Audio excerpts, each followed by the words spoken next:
Welcome. I'm the Deadwood Jedi, and as you guys might know, we just got a major release from Plarium. Not the release itself, but we got a announcement of a release, and it's pretty big. It's for the 2.2 release coming out. I say pretty big, like it's nothing. It's huge. There's a whole lot coming in. We're talking about the Forge. We're talking about what else are we talking about? We're talking about the Artifact Forge. We're talking about new sets available. We're talking about the advanced quests, ways to get books, and we're talking about the champion balance, of course. So there's so much stuff in here.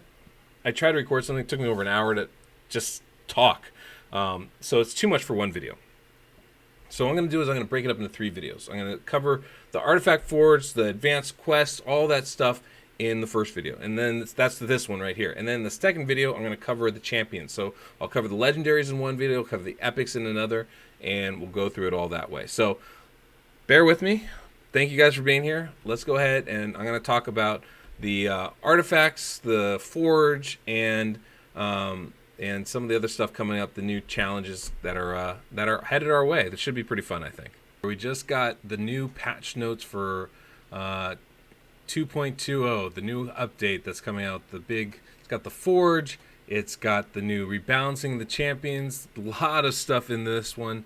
So I thought what I'd do is, I haven't even read this. Literally haven't read this. I was about to go to bed. This came out. I figured let me go through it with you guys. We can kind of uncover it together. I give you my first impression thoughts, which I'm sure are completely different from what my second impression thoughts will be. But I figured we can go through it together, and I can show that to you guys. So let's go through, and we'll try and cover as much of this as we can.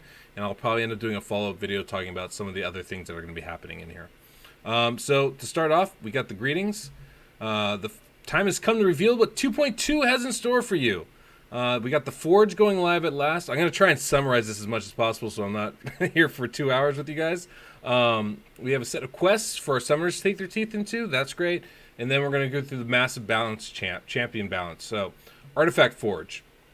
So the old campfire, that's going to become the new bastion, which is going to be, that's the campfire in the middle of the bastion is going to become the new Artifact Forge. And summoners all across, you can craft new artifacts, basically. This feature is going to be unlocked for players of level 30 and above. And when it becomes accessible, tapping on it will bring up the Forge UI, where you can craft artifacts from specific sets by spending a resource called Materials and Silver. So there'll be 4 types of materials in this. You can get Magisteel, which you get from classic arena battles, Soul Stones, which, and I guess there's different rarities, rare, epic, and legendary, and you'll get those by through faction war battles. Bloodstone, which are also rare, epic, and legendary, and you can get those from faction wars also. And then Core Hammer, and that's legendary only, and this is a special material that can be obtained by scoring a certain number of points in tournaments. So, okay, so basically, all right, so let's finish reading it before we come back. Tournaments and events will award various materials as well. Keep in mind that the maximum number of Magisteel, Soulstone, Bloodstone, and Core Hammers that any player can keep is 10,000 each. Anything that goes over that limit will be lost. So you have to, so basically it's spend it or lose it. 10,000. If we can see here on the image, it looks like only 5 or 10 at a time, so I don't think that's going to be too big of an issue. Once you have enough materials stored, you can begin crafting artifacts. To do so, you just need to select the desired artifact set and the rank which you want to go for. Once that is done, you spend a set amount of silver to begin crafting, and a random artifact from that set will be forged within the limits of that rank. It's simple. Okay, that makes sense. So, okay, seems simple enough. But what if you want to get a specific artifact, like a shield or boots? Don't worry, we've got you covered. There's another resource you can use in crafting charms. Adding charms to your recipe increases the chances of getting artifacts with the better rank, better rarity, specific artifact type, or specific substats. You can apply up to 4 charms at once, but only 1 of each type. So, okay, that makes sense. They will be available as rewards from tournaments, events, and in some cases, advanced quests. All right. So that makes sense to me. And then you get various different artifacts. So you take quick look at artifacts from the source. You get the Resilient set that gives you HP plus 10% and defense plus 10% for 2 pieces. Perception gives you extra accuracy, extra speed. Swift Parry gives you speed, crit damage, and a chance to get unkillable, and then deflection, HP defense, and a chance to deflect a debuff. So the swift parry and the deflection, those are both available from the Platinum Arena. And then perception and resilience seem to be completely new ones. Swift parry and deflection are 4-piece sets, and the other two are 2-piece sets. So that's interesting. These are just the beginning, of course. There will be more additions to the Forge as we go forward, unique and powerful artifact sets closely connected to new gameplay features. Okay, so, all right. So that little piece is just basically saying there's going to be more artifact sets coming down the pipe. And we can kind of be ready for that as new things develop. And this is just a way for them to bring in maybe some slightly OP sets, some stuff that's a little bit more powerful than what we usually have, and keep them a little bit rarer for the game. Let's go back up here. So I don't have a problem with, I actually kind of like the fact that we're going to have this. This is a cool thing to do, to be able to create stuff. I love this idea of the different things we're going to get, especially getting them from Faction Wars. That gives you an additional reason to do your Faction War battles, which is really cool. I like that. We're going to get the Soulstone and Bloodstone from that. Magisteel from classic arena battles, sure, that's fine. It would be helpful if they fixed arena battles, but that's really great. The Core Hammer. All right, so as usual, guys, I don't want to make any judgments, any serious judgments, until we see this in action, because seeing it and like reading about it are two different things. Theory craft and actual craft are not the same. That said, this Core Hammer only coming from legendaries only coming from tournaments is interesting. I'm not sure exactly how I feel about that. I mean, that could be a nice end reward for tournaments, I guess. So the more you participate, the more you can get. That's not a terrible thing. It does seem to incentivize us to do more tournaments, but that's not necessarily a bad thing either, really.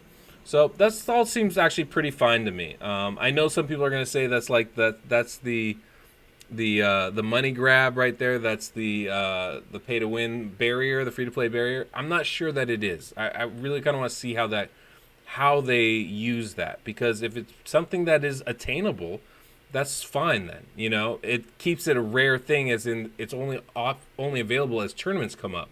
So you can't just buy it as much as you want. I think that's not a bad thing to have there. Beyond which, I don't think any of that precludes you from building these sets. It just maybe can limit the level of the quality of that set. That's not the worst thing in the world. So we'll see how that goes. I don't want to make any judgments too quickly about that.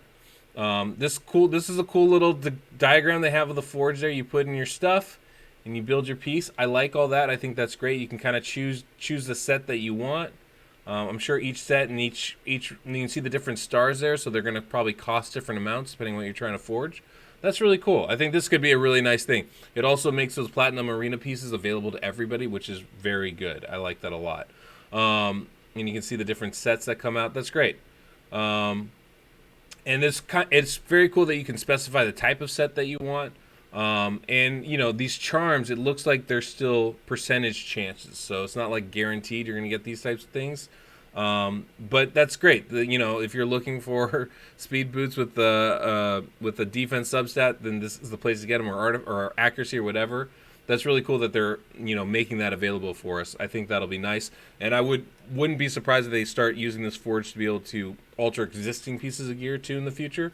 But this is great. I think this is actually a really nice thing that we're getting here. And then the sets are pretty interesting. I mean, you have a perception set. It's a 2-piece set that adds accuracy and a little bit of speed. That's not bad.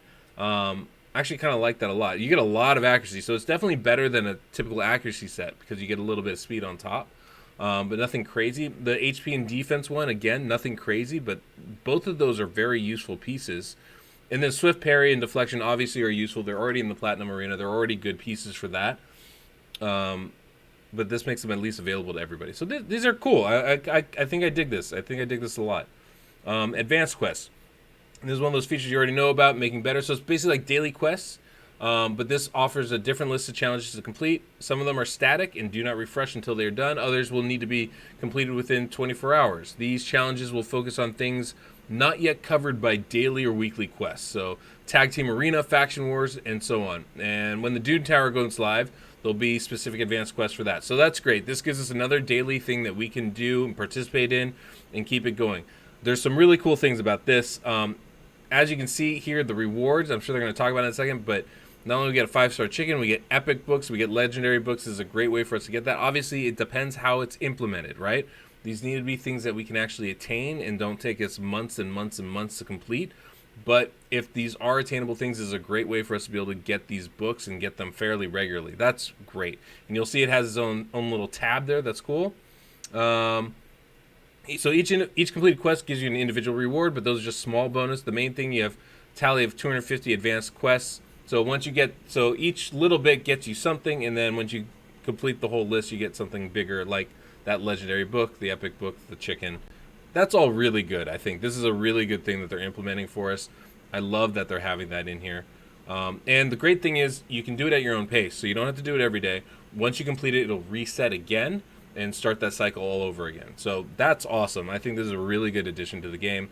Okay, guys, that covers all the general news that the game is provided, that the new update is going to have, and the new patch.